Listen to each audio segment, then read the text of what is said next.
All right, what is up, everybody? So, hope everybody enjoyed the UFC 275 over the weekend. I know I sure as hell did.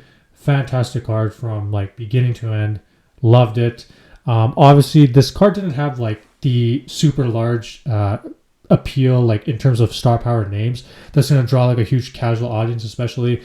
But if you knew, like, if you watch the sport religiously and you know the people in the sport, the different fighters and stuff, you know that this card had some sick matchups, and it just over delivered. Obviously, the main event was, I don't even need to say, like, masterclass performance from both sides. The toughness, the grit, the composure, the back and forth, the momentum swings back and forth. Everything about it was 10 out of 10 to me. And I'm giving both these guys an A plus for both of their performances. So you can go to if you look in the description box, there's a timestamps below if you want to go to different topics. Because I'm going to be talking about a lot of different things in this video. I'm going to talk a little bit about the fight itself, my thoughts on it. But I'm also going to be talking about, what's next, a couple ideas I have in my mind. So either just watch the whole thing or you can select from the timestamps. Make sure you like the video if you end up enjoying it and subscribe for more content similar to this. So let me just say this, okay? First of all, I'm going to talk about Jiri, first of all. Then I need to say something about Glover, especially because there's a thing. Glover's stock raised in this fight, but there's more than just losing the fight that Glover lost on.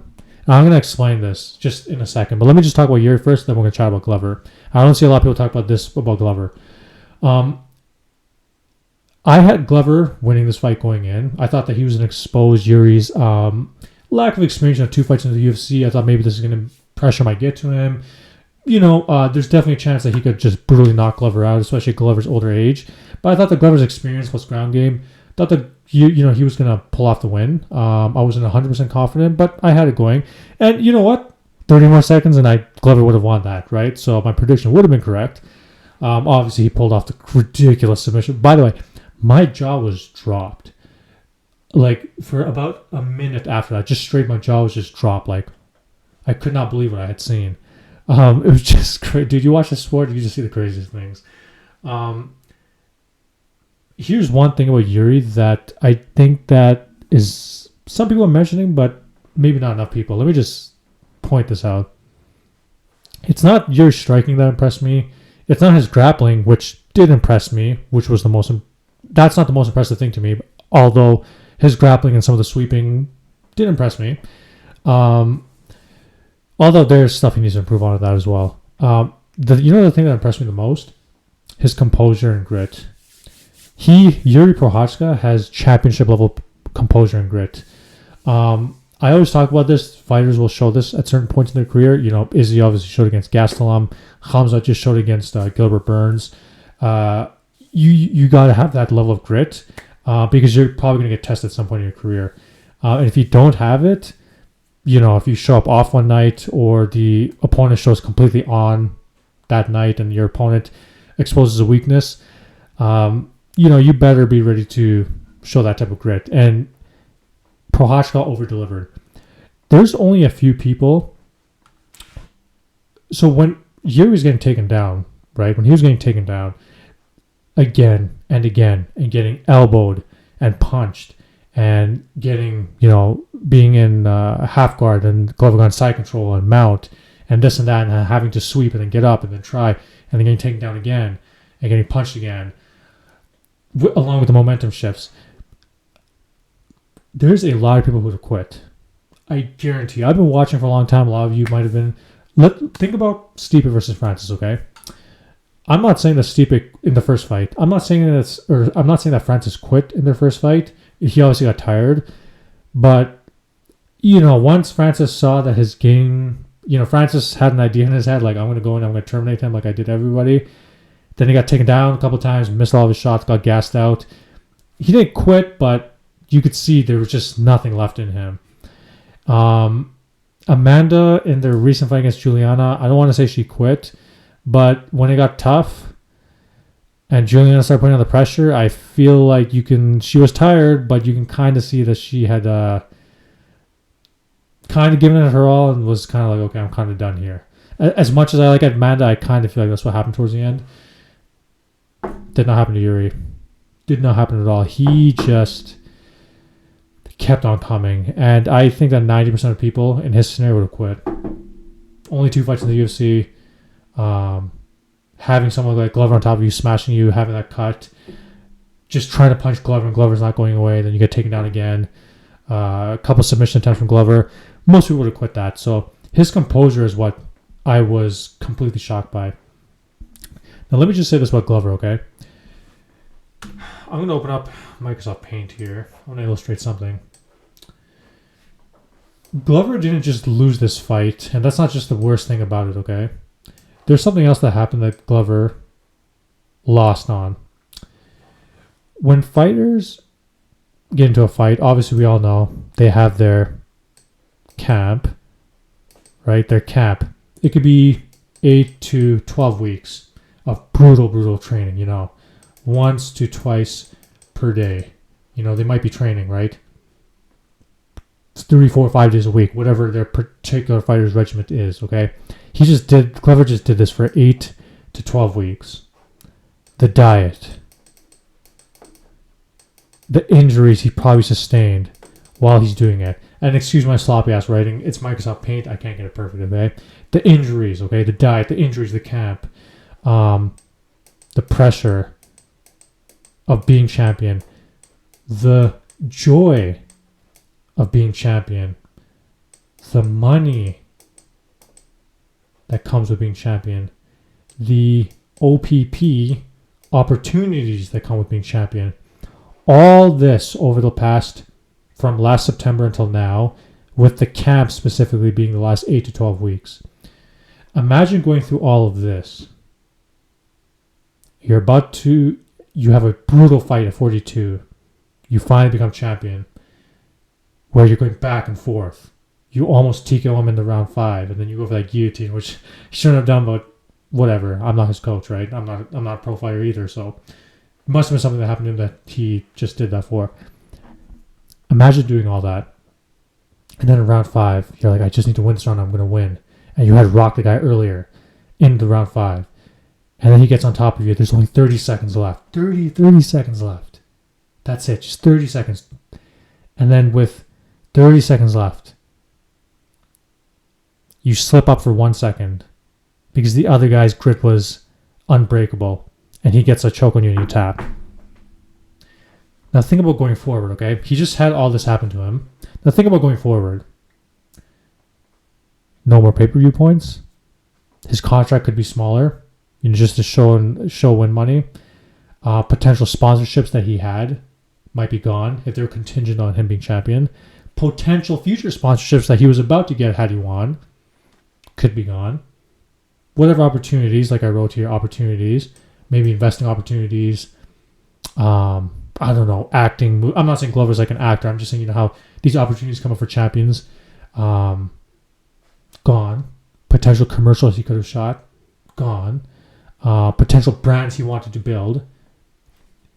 Not as strong. Now, some of these things might still stay, but the point I'm trying to make is when you're champion and you have the fame and star and the status of champion, it's different than when you're not champion. So I'm not saying everything Glover has is taken away. And obviously, he was an incredibly good sport after the fact. But guys, just think about how I worded it. I haven't seen anybody else word it the way I just did right now. It would literally break most people. I'd be crushed. I'd be broken. I'd be like, man, I just got it. I had to do everything I just illustrated in the paint. All that pressure on me, the camp, everything. I was 30 seconds away from winning and I lost. Kind of, you know, like, it's kind of like, you know, when Chael Sonnen lost to Anderson Silva in the first fight where he was just about to win. But I guess the difference is that Chael wasn't champion at the time, so he hadn't tasted that. But I imagine that was, you know, similar to this. And Glover, he's going to get his, you know, pay-per-view points addition to his fight money. You know, I'm sure when he sees that, he's going to be like, damn, I could have had this one more time. Doesn't get any more. Brutal. Dude, it's absolutely brutal. And I feel really, really sad for him. But that is the name of this game, man. The name of this game is just such a brutal sport, man. Both of these guys should get, at least 7 figures for this fight, by the way. For this type of fight, you should be getting minimum 7 figures. I'm just saying. Will they get that? I don't know. Maybe Glover will with his pay-per-view points, but I don't think Jiri will. Unless there's some backroom bonus. So a couple other things I want to talk about. Oh, yes. Will there be an immediate rematch? God damn it. That echo just went really loud there. I know. I saw the audio there. Holy shit. Will there be an immediate rematch? No. I would love for there to be an immediate rematch, and maybe I'm wrong because I'm sure that Dana White and company love this fight. I'm sure they loved it. I would love to see a rematch. Of course, why not? I mean, who doesn't want to see? Why would you not want to see a rematch? I'd love to see a rematch. Here's the thing. Glover, before this fight, had already mentioned, and this is why I think that Dana White and company are not going to give it to him. Glover mentioned before the fight, he's thinking maybe November will be his last fight if he can get a fight at MSG or somewhere. Then he kind of walked back on and said, no, I was just, I don't want to commit to it and kind of pull a Cejudo and then want to come back. I want to make it the right choice, right decision.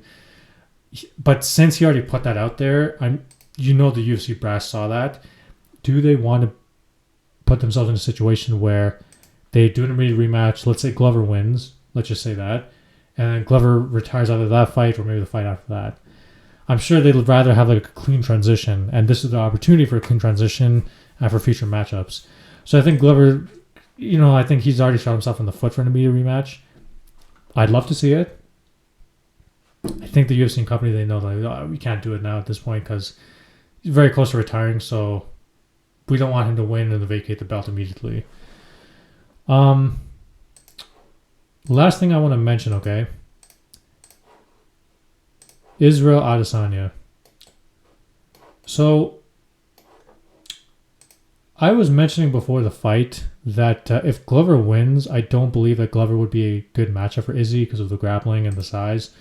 Kind of like Jan and stuff. Now, always remember, Izzy didn't get dominated in the Blachowicz fight. I believe Blachowicz won. And from what I remember, I scored it 3-2 from what I remember. I haven't watched in a while, but I think I scored 3-2. Izzy didn't get dominated, but he got beat, right? And Izzy knows that he got beat. So Prochazka versus Izzy is the fight to make. Maybe not next, but if they can do it at some point, and Izzy wants to try winning, double champ status, dude, that's the fight to make. Now, I know that, okay, so we know that UFC 277, Ankalaev and Smith are going to fight. That's obviously potential. And then, obviously, after the fight, Jiri and Jan were, right in each other's faces. And Blachowicz is ranked number 1 right now. Even after the weird win in the last fight, very possible that UFC could just put this somewhere in Europe and have a big fight there for this one. If, let's say that Prochazka beats his next fight, whether it's Blachowicz or the winner of Smith and Ankalaev, dude, and Izzy wins against Cannonier, man, I would love to see a stand-up match versus Izzy and Blachowicz. Think about it. Izzy's going to go in Izzy's going to be, careful, set up counters, do his feinting, wait for Prochazka to come in. Prochazka, I'd be very interested. What would he just go super aggressive, stand in striking range with Izzy and just try to land something on him? Or would he take a more measured approach as well? Based on his past performances and currently, I would think he'd be super aggressive, but you never know. I mean, he could be like, okay, I can't fight Izzy super aggressive because he's going to do stuff to, counter me and pick me apart if I just rush in. God, I would love to see that fight. Could you just imagine? And I don't think Yuri's going to take him down. I would love to see that. Again, maybe Smith is next, right? They might do Smith next. Smith versus Ankalaev winner next. Or they might do Jan next. But if Izzy beats Cannonier, the only other fight I can see them doing is the Strickland versus Alex Pereira winner. By the way, Pereira is not even ranked and he's fighting Strickland. The UFC really wants to... I know the UFC is hoping Alex wins because they are hoping that they can make Pereira versus Izzy. I bet that's what they're trying to go for. And I know that one's next, so that's like the one fight that Izzy has to do at middleweight, I think, if he fights the winner of Strickland and Alex. But after that, like what? Whitaker, Marvin, no way. Kenyer, he would have already beat. Brunson, no. Costa, I mean, I don't think so. Jack Hermanson, no, he's far off. Till, I know he says that he wants to fight him, but he's far off. Uriah Hall is far off. Gaslam, I don't think he'll ever make it up there again. And then the rest of them, I just think they're far off. Izzy versus Jiri, dude, that is the fight to fucking make. I would pay whatever money they want, especially if just to see how they would each go into the fight. I have an idea what Izzy would do, but then what would Prochazka do? Would he be aggressive? Would he be smart? I don't know. I would love to see that. Anyways, those are my thoughts on the UFC 275 card. Hope you guys enjoyed my thoughts, and like the video if you liked it, and subscribe for more content similar to this. Catch you guys later. Peace.